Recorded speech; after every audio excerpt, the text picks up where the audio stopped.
Hey guys, so here we are, almost at the end. There are 2 episodes left, including Men Tell All. So today I'm going to be talking about the overnight date episode. So it started out with 15 minutes of Andy just describing the guys. Like, okay, Andy, I've been watching this every single week for months. I know that Josh isn't serious. I know that Chris is a farmer. I know all of it. I've done back research. I've got it. Nick's date starts off with running around in the ocean and ends in a really awkward conversation when she asks him about the breakup that he had. It was just a lot of likes in there, like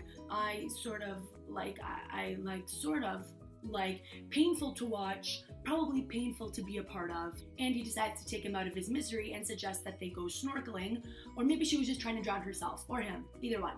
Later on, instead of actually expressing his feelings, he decides to write a picture book, which was actually really cute, but because he's not my favorite, I'm not gonna accept it, sorry.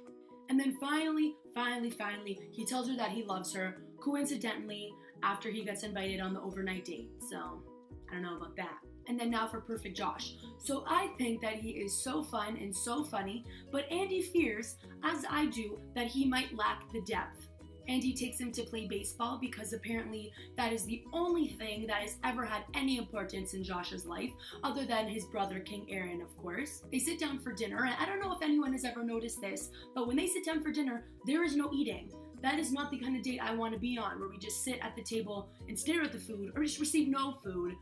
Not loving it. But anyways, during that time when they weren't eating, Josh talks about family and kids and that sort of thing, and it really convinces Andy that he is 100% serious, and she gives him the overnight date card. They walk conveniently and coincidentally into perfectly timed fireworks. And then, Josh, not to be outdone by our good friend Nicholas, has to take off his shirt and they go on a midnight swim. Cue to commercial. There we go. Chris's date starts with horses because, much like Josh in baseball, the only thing that's important in Chris's life apparently is his farming, and this horse was scaring poor Andy out of her mind, and she's probably thinking, this is not the life that I'm trying to live.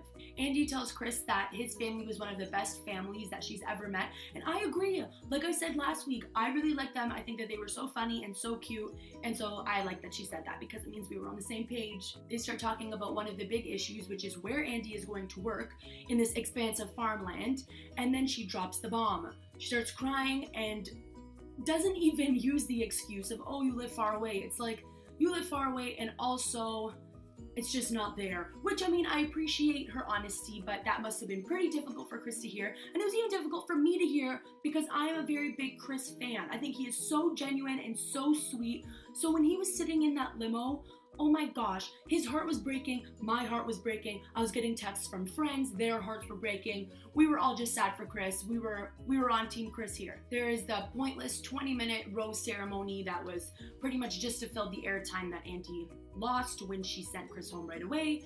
And yeah, next week I'm super excited for Men Tell All because I love how dramatic that is. I will not be doing a commentary for that, so you're gonna see me in 2 weeks for the finale. Here's hoping that Josh wins, Perfect Josh, so they can be perfect Josh and Andy. And yeah, I'll see you guys in 2 weeks. I